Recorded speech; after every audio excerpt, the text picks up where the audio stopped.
안녕하세요. 하루 필수 말씀 충전 하필큐티 조종환입니다. 오늘 함께 나눌 하나님 말씀은 히브리서 8장 1절에서 13절까지 말씀입니다. 지금 말한 것들의 요점은 이러합니다 라고 하면서 이제 이전에 나왔던 멜기세덱의 반차를 따라서 예수님께서 제사장이 될 수밖에 없었던 그 이유에 대해서 다시 한번 정리해 주는 것을 우리가 읽게 됩니다. 우리에게는 이와 같은 대제사장이 한 분 계시다는 것입니다. 그는 하늘에서 지엄하신 분의 보좌 오른쪽에 앉으셨습니다. 우리가 이런 내용들을 그냥 지나가기보다도 히브리서의 처음 시작 1장에서 어떻게 예수님께서 천사보다 더 우월하신 존재로서 말씀 그 자체이신 분, 관리하시고 창조하신 분으로서의 위엄을 가지신 분이셨는가를 연결을 시켜야 되는 거예요. 예수님께서는 그런 보좌 위에 앉아 계신 분으로서 대제사장의 역할을 하고 계시는 그런 놀라운 분이시라는 거죠. 그는 성소와 참 장막에서 섬기시는 분이십니다. 이 장막은 주님께서 세우신 것이고 사람이 세운 것이 아닙니다 라고 이야기하면서 하늘에 있는 성소와 그리고 지상에 있는 성소가 비교되는 걸 보게 돼요. 이 하늘에 있는 성소는 주님께서 세우신 것인데 이 지상에 있는 것은 사람이 세운 것입니다. 어떤 것이 더 우월하냐라고 했을 때에 당연히 하늘에 있는 예수님께서 직접 지으신 그 성소가 더 위대한 것이죠. 모든 대제사장은 예물과 제사를 드리는 일을 맡게 하려고 세우신 사람입니다. 그렇기 때문에 이 대제사장도 무엇인가를 드릴 것을 가지고 있어야 되는 거예요. 그런데 그가 예수님께서 대제사장이신 우리 예수님께서 땅에 계신다라고 하면 제사장이 되지 못하실 겁니다. 왜냐하면 이 땅에서는 율법을 따라서 예물을 드리는 사람들 우리가 살펴본 것처럼 이 레위인들이고 이것은 하나님의 말씀에 따라서 지정된 제사장들이에요. 그런데 그들은 하늘에 있는 것들의 모형과 그림자에 지나지 않는 땅에 있는 성전에서 섬깁니다 라고 하면서 이 하나님의 명령과 말씀으로 세워진 이 레위 지파의 제사장들은 땅에서 율법을 따라서 맹세가 빠져 있는 그 말씀에 따라서 세워진 성전에서 섬기는 것이고 그것은 단지 모형일 뿐이라고 그림자일 뿐이라고 강조하는 것을 우리가 보게 됩니다. 모세는 장막을 세우려고 했을 때에 명심하여서 내가 산에서 보여준 그 모형을 따라서 모든 것을 만들어라 라고 말씀하신 하나님의 지시를 받은 것입니다 라고 이야기를 하고 있어요. 이 모형 자체가 어떤 능력이나 아니면은 거룩함에 대한 효능이나 아니면은 어떤 하나님의 위엄을 드러내는 데에 굉장히 현저한 능력을 가지고 있다라고 우리가 생각해서는 안 됩니다. 분명히 그 장막에도 하나님의 능력과 거룩함과 하나님의 위엄이 깃들어 있을 수 있어요. 그게 모형이고 그림자에 불과함에도 불구하고 이런 능력과 거룩함과 위엄을 가지고 있는 것이라면 그 실제는 얼만큼의 능력과 위엄과 거룩함이 있는지를 우리가 생각을 해야 되는 거예요.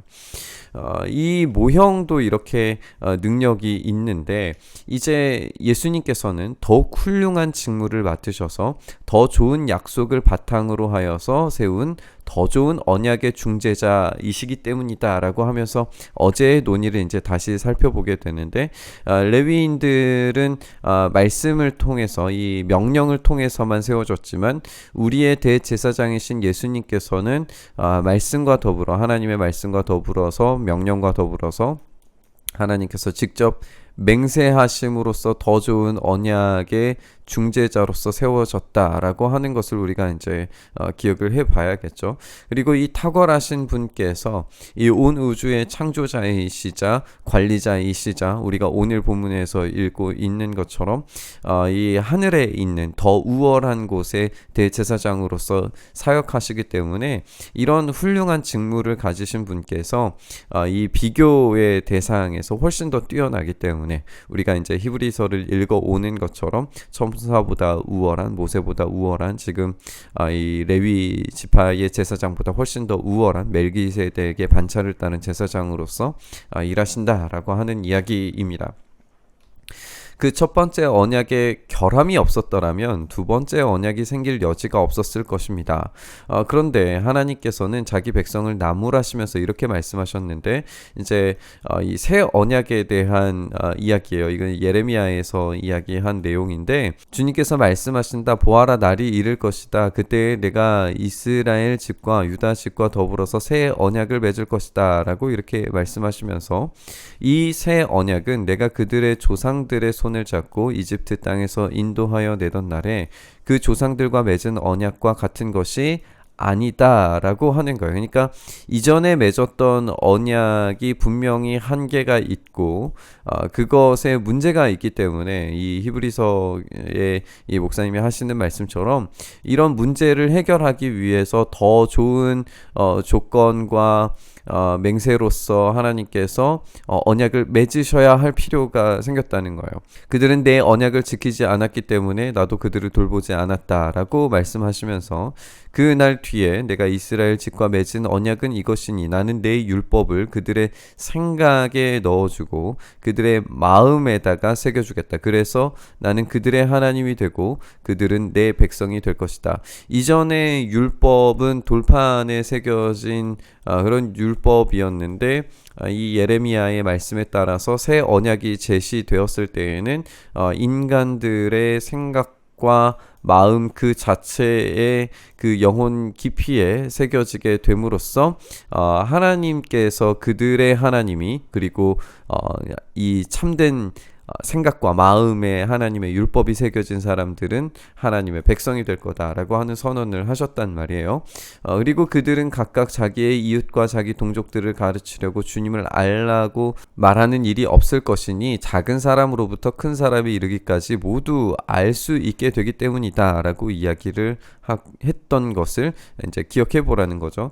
내가 그들의 불의함을 긍휼히 여기겠고 더 이상 그들의 죄를 기억하지 않겠다라고 하셨던 이 예레미야의 말씀을 인용을 하면서 하나님께서 이 새 언약이라고 말씀하심으로써 첫 번째 언약을 낡은 것으로 만드셨습니다.